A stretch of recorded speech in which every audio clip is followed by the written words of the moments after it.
प्यारे बच्चों, कल हम लोगों ने पृष्ठ तनाव के बारे में जाना था। इसकी परिभाषा, मात्रक, सासंजक बल, आसंजक बल और परमाणुवीय मॉडल के आधार पर पृष्ठ तनाव की व्याख्या। इसके साथ ही साथ हमने द्रव के मुक्त पृष्ठ का विस्तार करने में किए गए कार्य की गणना किया था और इसके आधार पर भी पृष्ठ तनाव की परिभाषा को जान लिया था। आज हम पृष्ठ तनाव पर आधारित कुछ घटनाओं के बारे में अध्ययन करने वाले हैं। पहली घटना हमारे पास है कांच की नली के सिरों का बर्नर की ज्वाला में गर्म करने पर गोल हो जाना। आपको पता है कि कोई कांच की अगर नली है उसको गर्म करोगे या कोई भी ठोस है उसको आप गर्म कर रहे हो तो क्या होगा, उसकी अवस्था में परिवर्तन हो जाएगा। वो ठोस अवस्था से द्रव अवस्था में बदलने का प्रयास करेगी। यही चीज सेम कांच के साथ होगी। और जब ये द्रव अवस्था में बदल गई तो आपको पता है कि दिए गए आयतन के लिए सबसे कम पृष्ठीय क्षेत्रफल किसका होगा, गोले का होगा। और ये चाहेगा क्या, अपने पृष्ठ के क्षेत्रफल को कम से कम करना। इसी कारण ये किनारों बर्नर की ज्वाला में गर्म करने पर जो कांच की नली है वो क्या हो जाती है, गोल हो जाती है।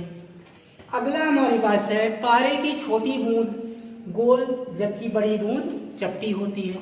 तो बच्चों, किसी भी द्रव की बूंद का गोल होना या चपटा होना ये दो कारणों पर निर्भर करता है। एक तो इसके अंदर कार्य करने वाला, जैसे पारे की बात आपने किया है, तो पारे और पारे के अणुओं के बीच में कार्यरत कौन सा बल होगा, आकर्षण बल है, सहसंजक बल होगा।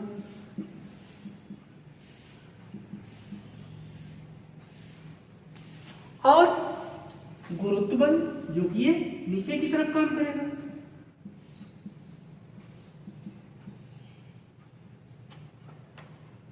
अब होगा क्या कि अगर ये सहसंजक बल गुरुत्व बल से ज्यादा है तो प्रभाव ज्यादा कौन डालेगा, सहसंजक बल डालेगा। और बूंद उस रूप में रहना चाहेगी कि जिसमें इसकी स्थितिज ऊर्जा न्यूनतम हो। स्थितिज ऊर्जा क्या हो, न्यूनतम हो। यहां पर ध्यान दीजिए कि अगर बूंद छोटी है तो सहसंजक बल की अपेक्षा गुरुत्व बल नगण्य हो जाएगा और इस कारण इसका शेप कैसा हो जाएगा, गोलाकार हो जाएगा। परंतु इसके विपरीत अगर बूंद आपकी यही बड़ी होती तो पारे और पारे के अणुओं के बीच लगने वाला जो सहसंजक बल है इसके अपेक्षा प्रभावी कौन होता, गुरुत्व बल होता। तो अब ये इसकी स्थितिज ऊर्जा न्यूनतम कब होगी, जब इसका गुरुत्व केंद्र नीचे से नीचे चला जाए।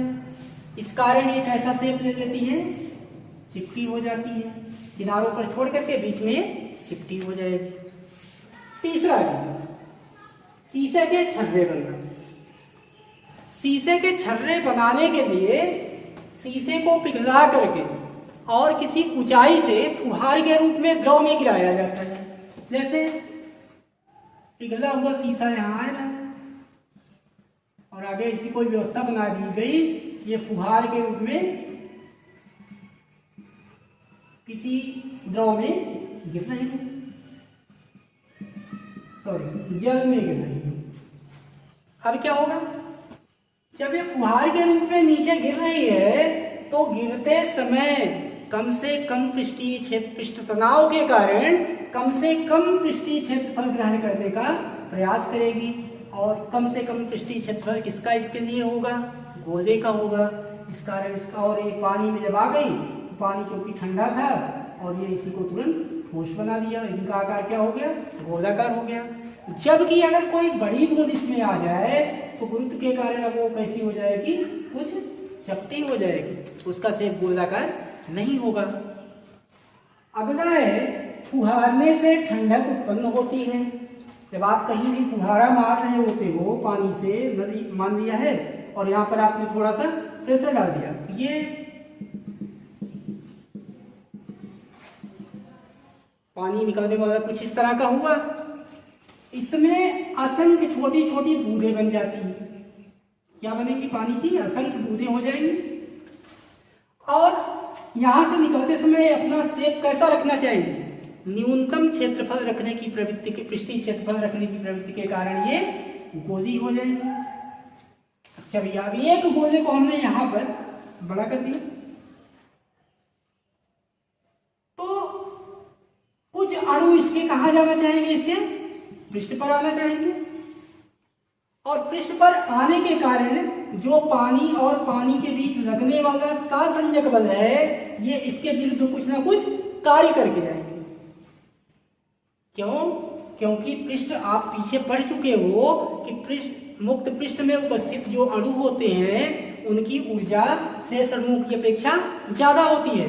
तो ये यहाँ वाले अणु से साथ लगने वाले सहसंजक बल के विरुद्ध कार्य करके सतह पर पहुंचेंगे, जिसके कारण इनका तापमान क्या होगा? गिर जाएगा। ये एक बूंद के साथ ऐसा ही सभी के साथ हो रहा है। तो जहां जहां पर आप फुहार रहे हो वहां वहां पर क्या हो जाएगी? ठंडक। ये इन बूंदों का ताप गिर गया, इससे ठंडक उत्पन्न हो जाती है। आगे चलते हैं, सुई का जल पर तैरना। ये बड़ा प्यारा सा एक्सपेरिमेंट है। इसको अक्सर आप छोटी क्लासों में करते आए होंगे। आप एक बड़ा सा बाउल देते हो और इसमें पानी डाल देते हो और एक, जिसको आप सोख्ता कागज कहते हो, इसको मैं कुछ इस तरह से दिखा दे रहा हूं।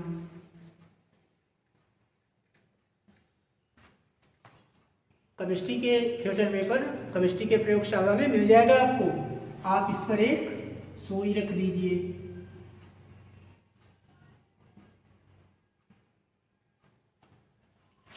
कुछ समय बाद क्या होगा?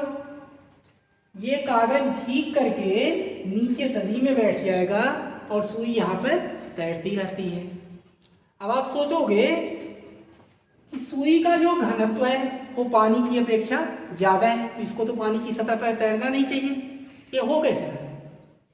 देखो, ये नीचे बैठ गया, ये द्रव के मुक्त पृष्ठ पर कुछ ना कुछ ये सुई अपने वजन के कारण क्या करेगी? दाब डालेगी। और दाब डालेगी तो इसका मुक्त पृष्ठ क्या करेगा? थोड़ा सा फैल जाएगा। और थोड़ा सा अगर फैला तो ये इसके विरुद्ध नीचे से उत्प्लावन बल लगाएगा, जिसके कारण यह इसके भार को संतुलित किए रहेगा और सुई द्रव की सतह पर, जल की सतह पर तैरती रहेगी। इसके विपरीत अगर थोड़ी सी इसी में आप मिट्टी डाल दो तैरती हुई सुई पर, ये फिगर कुछ अब इस तरह आपका बन जाएगा। ये फ्यूचर पेपर आपका नीचे बैठ गया इस तरह, और सपोज करो कि ये द्रव का पृष्ठ है, ये आपकी सुई थी, ये इसी तरह तैरती रहेगी इसमें।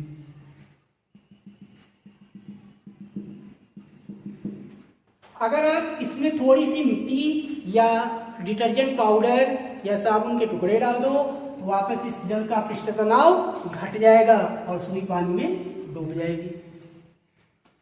नेक्स्ट है जल के पृष्ठ पर कपूर के टुकड़ों का नाचना। आइए देखते हैं इनको भी। अगला हमारा जल के पृष्ठ पर कपूर के टुकड़ों का नाचना। आप एक बीकर में या बाउल में पानी रखिएगा और इसमें कुछ कपूर के टुकड़ों को डाल दीजिएगा। वे इसकी सतह पर क्या करेंगे? नाचना शुरू कर देंगे। जो घटना होगी आप देखिएगा। अच्छा, वास्तव में इसमें होता क्या है कि ये जो अगर शुद्ध जल, जब तक आप इसमें कपूर नहीं डाले हो तब इसका पृष्ठ तनाव और कपूर डालने के बाद पृष्ठ तनाव कम हो जाएगा। कपूर डालने के बाद इस जल का पृष्ठ, इस घोल का पृष्ठ तनाव कम हो जाएगा। पहले क्या था? ज्यादा था। कपूर के टुकड़े कोई नियमित आकृति के तो होते नहीं है। जैसे आप इसमें एक टुकड़ा डाले वैसे क्या हुआ? घुलता चला गया। अब जिस भाग में ये घुल गया उस भाग का पृष्ठ तनाव कम हो गया। अब ये क्या चाहेगा? जिधर का पृष्ठ तनाव ज्यादा है उस वाले क्षेत्र में ये आकर्षित होता चला जाएगा या उस तरफ चला जाएगा। तो आपको ऐसा प्रतीत होगा कि इसमें नाच रहा है। यहाँ पर पहुंचा, यहाँ पर घुसना शुरू किया दूसरी तरफ से, यहाँ का पृष्ठ तनाव कम हुआ, मान लीजिए इतने क्षेत्र का, इतने इधर वाले क्षेत्र में पृष्ठ तनाव ज्यादा है, फिर से वापस ये इधर पहुंच गया, इधर का जैसे कम हुआ फिर यहाँ कहीं पहुंच गया। तो ये जिग-जैग मोशन में इसी द्रव में नाचता रहेगा। ऐसे आप दिखाते हो कोई प्लास्टिक की बत्तख रहती है या कार कोई होती है, उसमें नीचे थोड़ा सा कपूर चिपका करके और छोड़ देते हो उसके तल पर, वो जिधर कपूर चिपकाए हो उसके विपरीत दिशा में भागना शुरू कर देती है। अगर उसी द्रव में थोड़ा सा आपको साबुन के टुकड़े डाल दो या थोड़ी सी मिट्टी डाल दो या सोडा डाल दो तो अब ये कार का नाचना बंद हो जाता है, वो वहीं पर रुक जाती है। अगला हमारे पास है साधारण जल की अपेक्षा साबुन के घोल के अधिक बड़े बुलबुले बनाए जा सकते हैं। तो आपको इसका कारण पता है कि शुद्ध जल जो होता है उसका पृष्ठ तनाव ज्यादा होता है, तो ज्यादा पृष्ठ तनाव के चलते बहुत बड़ी आकृति नहीं दे पाता है, तुरंत ही फूट जाएगा। इसके अगेंस्ट अगर साबुन का घोल है उसका पृष्ठ तनाव कम हो जाता है और आप उस घोल के बड़े बुलबुले बना सकते हो। एक और कारण है आखिरी, साबुन मिला जल शुद्ध जल की अपेक्षा कपड़ों की अधिक अच्छी सफाई करता है। भैया देखो ये साबुन मिला हुआ जो जल है इसका पृष्ठ तनाव कम होता है, जबकि शुद्ध जल का पृष्ठ तनाव साबुन मिले जल की अपेक्षा ज्यादा होता है। तो कम पृष्ठ तनाव का मतलब क्या हुआ, ये पानी और पतला हो गया। कपड़े की बनावट कभी देखो, मैं थोड़ी सी ये खोल दे रहा हूं, ये कपड़ा किसी प्रकार कुछ धागों से निर्मित होता कोई भी हो, अब उसको मैंने जूम कर दिया। ये डस्ट के कण क्या होते हैं, इसी में कहीं कहीं चिपके रहते हैं और छोटे छोटे। तो साधारण जल से जब आप इनकी धुलाई कर रहे होते हो तो पानी इन छिद्रों तक नहीं पहुंच पाता, लेकिन अगर साबुन मिला देते हो तो साबुन मिले हुए पानी का पृष्ठ तनाव कम हो गया, वे इन छिद्रों तक भी पहुंच करके अच्छी सफाई करता है। अब सासंजक बल मिट्टी और साबुन के बीच, साबुन मिले पानी के बीच लगने वाले असंजक बल के कारण ये मैल साबुन वाले पानी के साथ चिपक जाती है और कपड़ों की अच्छी सफाई हो जाती है। सेम इसी तरह आप सुबह उठ करके अपना दांत अपना पेस्ट से मदद से साफ करते हो, उसकी प्रकृति भी पेस्ट की छारी होती है और उसका अच्छा खासा झाग आपके मुंह में बन जाता है। झाग मिला हुआ पानी दांतों के बीच में जाकर के वो अच्छी सफाई देता है। एक और इसी प्रकार है, आप बता सकते हो कि पूछा जाता है अक्सर परीक्षा में, गर्म सूप की अपेक्षा ठंडा सूप आपको स्वादिष्ट नहीं लगता है, क्या कारण है? तो गर्म है कोई चीज़ तो उसका पृष्ठ तनाव ज़्यादा होगा और ठंडी चीज़ का पृष्ठ तनाव कम हो जाएगा। तो जब पृष्ठ तनाव का एक और आपने पढ़ा है T बराबर या S बराबर प्रोपोर्शनल टू 1/A के होता है। तो अगर पृष्ठ तनाव कम है तो वो ज्यादा क्षेत्रफल को कवर करेगा और ज्यादा अगर पृष्ठ तनाव है तो कम से कम क्षेत्रफल को एब्जॉर्ब कर पाएगा। तो ठंडा सूप अगर है उसका पृष्ठ तनाव ज्यादा है और ज्यादा इस नाते वो आपकी जीभ पर बहुत ज्यादा दूर तक नहीं फैल पाता, तो उसका टेस्ट हमको आपको नहीं मिलता है। इसके अपेक्षा गर्म सूप आप पी रहे हो उसका पृष्ठ तनाव है जिसके कारण पूरे जीभ पर फैल करके आपको अच्छा टेस्ट देता है। अगला टॉपिक हम देखते हैं कि कांच की नली में द्रव के मुक्त पृष्ठ की आकृति। अगला टॉपिक हमारा कांच की नली में द्रव के मुक्त पृष्ठ की आकृति। हम देखें अक्सर कि जब भी कोई द्रव किसी ठोस के संपर्क में आता है तो जहां पर द्रव और ठोस का संपर्क बिंदु होता है वहां पर द्रव का तल कुछ वक्रीय हो जाता है। क्या हो जाता है? कुछ ना कुछ वक्रीय हो जाता है। हमने माना कि एक हमारे पास शीशे का कोई बर्तन है जिसमें कि द्रव भरा हुआ है और वो द्रव सुविधा की दृष्टि से आप क्या मान लो, पानी है।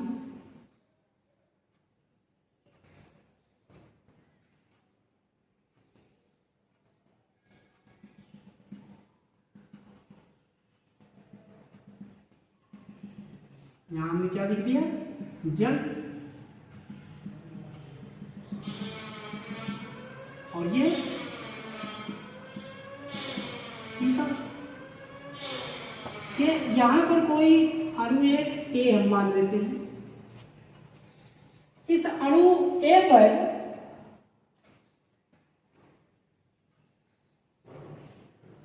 यह जो शीशे ठोस में आपने शीशा मान रखा है, ये शीशा भी कुछ ना कुछ कैसा बल लगाएगा, आकर्षण बल, ये संजक बल होगा और ये इस पृष्ठ के लंबवत होगा। अगर इसका जो परिणामी बल है उसको हम P मान लें, कितना मान लें, P मान लेते हैं। और इसी A पर अंदर की ओर जो द्रव के इस A पर दूसरा बल जो कार्य करेगा वो सासंजक बल होगा, जो द्रव के अंदर कहीं पर किसी दिशा में दृष्ट होगा। तो कांच की नली में द्रव के मुक्त पृष्ठ की जो आकृति होती है वो इन्हीं दोनों बलों के सापेक्ष परिणामों पर निर्भर करती है। किस पर? द्रव और ठोस के मध्य लगने वाले आसंजक बल पर और द्रव के ही अणुओं के बीच लगने वाले सासंजक बल के सापेक्ष परिणामों पर। तो इनका अगर जो परिणामी आप निकालोगे तो ये दो बल हैं और दो बलों को अगर आप सदिश विधि से जोड़ो तो इसी के करस्पॉन्ड आपको ये रचना करनी पड़ेगी इसके, और यहाँ से कहीं ये, तो इसका परिणामी कुछ इस बिंदु पर आ जाएगा जो कि बाहर की ओर दृष्ट होगा। ये बात मैंने द्रव के लिए किया है। अगर इसके विपरीत कहीं पर पारा होता तो पारे का पृष्ठ कुछ इस तरह बनता है।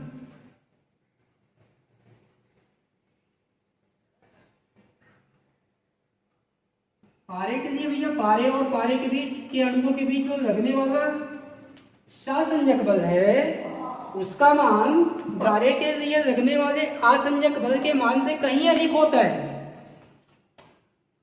यहां पर कहीं बिंदु ये आप कोई पार्ट के लिए मान लेना, इस फिगर का नाम दो दे दो एक और ये बी मान लेते हैं। तो पारे और सी से यहाँ क्या है, पारा। तो पारे और शीशे के अणुओं के बीच जो लगने वाला आसंजक बल है उसका मान सासंजक बल के मान से कम है। तो ये बल क्योंकि इस पृष्ठ पर है तभी भी लंबवत इस दिशा में होगा। कौन सा बल है, P है, और ये वाला बल आपका जो आसंजक बल सासंजक बल था वो क्यों मान लिया, ये बल क्योंकि ज्यादा है, ये किसी इस दिशा में आया। अब इधर P और Q का परिणामी निकालो।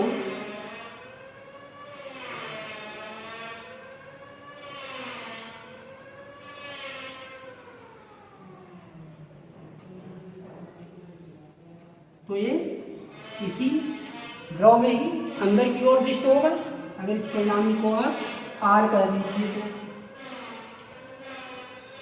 अब जरा दोनों परिणामों पर ध्यान दीजिएगा, दोनों परिणामों की एक ठीक से चर्चा की जाए, क्या आपको मिलेगा। इसी चित्र को आप अब इस तरह बना दो,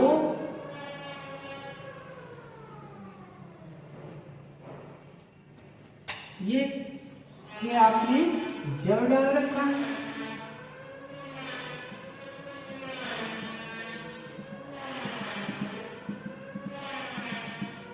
देखो का परिणामी है वो किधर की तरफ इस बिंदु पर दृष्ट है, बाहर की तरफ दृष्ट है। ऐसे इसके लिए भी ये बाहर की तरफ दृष्ट होगा। लेकिन जैसे जैसे आप अंदर वाले पृष्ठ की तरफ आओगे या यहाँ बीच में कोई पार्टिकल हो, इसके लिए इस अपरिणामी बल इस P का मान कम हो जाएगा क्योंकि ये बर्तन की दीवार से तो दूर हो गया। इस पर लगभग परिणामी बल P आपका जो है आसंजक बल इसके लिए नगण्य होगा। तो यहाँ पर ये क्या होगा, बिल्कुल ऊर्ध्वाधर हो जाएगा। इसके लिए इधर होगा या इसके लिए इधर होगा। ठीक इसी प्रकार आप पारे के लिए देखो, ये पारा सॉरी शीशे और पारे के बीच में ये आपका कुछ इस तरह का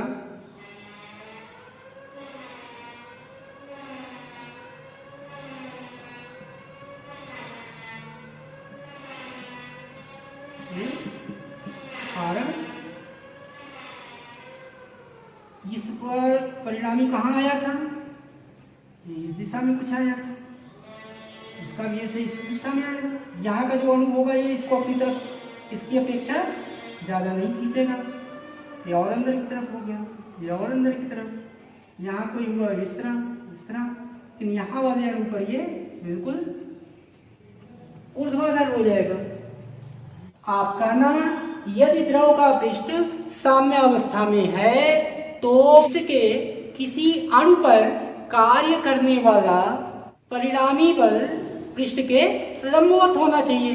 अतः द्रव का ये मुक्त पृष्ठ प्रत्येक स्थान पर परिणामी बल के लंबवत हो जाता है। यही कारण है कि कांच की नली में जल का मुक्त पृष्ठ अवतल प्रकृति का, जबकि कांच की ही नदी में पारे का मुक्त पृष्ठ उत्तल प्रकृति को धारण कर देता है। एक चीज और, यहाँ प्रत्येक दशा में जो परिणामी बल है वो ऊर्ध्वाधर होता है। इस कारण बीच में मुक्त पृष्ठ आपका कैसा रहता है, क्षैतिज ही रहता है। अगला हमारा टॉपिक है संपर्क कोण। हम जानते हैं कि किसी कांच की नली में कोई द्रव आप रखते हो तो उसका तल कुछ वक्री हो जाता है। अभी जिस पीछे आपने पढ़ा कि कांच और द्रव के लिए यह तल अवतल, जबकि पारे और कांच के लिए कैसा होता है, उत्तल हो जाता है। परिभाषा में आपको कहना है संपर्क कोण के कि द्रव और ठोस के किसी संपर्क बिंदु से द्रव के पृष्ठ पर खींची गई स्पर्श रेखा व ठोस के पृष्ठ पर अंदर की ओर खींची गई स्पर्श रेखा के बीच के बने कोण को उस द्रव और उस ठोस के लिए संपर्क कोण कहा जाता है। हम मानते हैं ये एक बीकर हमारे पास है और इसमें एक कांच की मैंने प्लेट डाल दिया है और इसमें द्रव भरा हुआ है। द्रव में जल मान लेते हैं। इस वाली प्लेट में क्या है, जल है। ये किनारों पर कुछ वक्री हुआ तो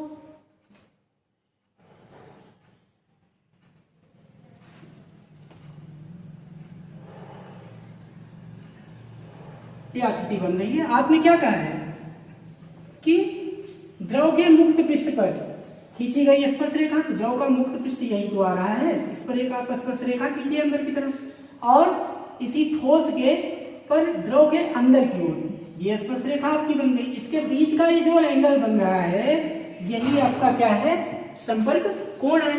ऐसे आप पारे के लिए अगर खींचोगे, पारे के लिए आकृति कैसी बनती है, इस तरह की बन जाती है।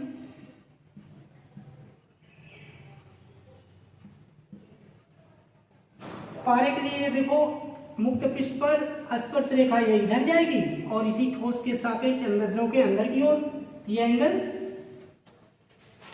संपर्क कोण होगा। ये जल के लिए है, जल और सीसा, और ये पारा और सीसा। एक चीज और कि द्रव के लिए जो संपर्क कोण, यानी कि अगर संपर्क कोण का मान न्यून कोण है, 90 अंश से कम है, तो वो चीजें ठोस को भिगोएंगी। अगर संपर्क कोण का मान अधिक कोण है, 90 अंश से अधिक है, वे चीजें ठोस को नहीं भिगोएंगी। अगर संपर्क कोण का मान 90 अंश है तो ये जो मुक्त पृष्ठ का तल जो है अभी भी क्षैतिज बना रहेगा। जैसे चांदी के बर्तन में चांदी और पानी के लिए जो संपर्क कोण है वो 90 अंश होता है, तो चांदी के बर्तन में आप पानी भरोगे तो वहां पर आपको ना तो ऐसी आकृति दिखेगी ना तो ऐसी, वो तल अभी भी आपको कैसा दिखेगा, क्षैतिज दिखेगा। शेष चर्चा हम लोग कल करते हैं।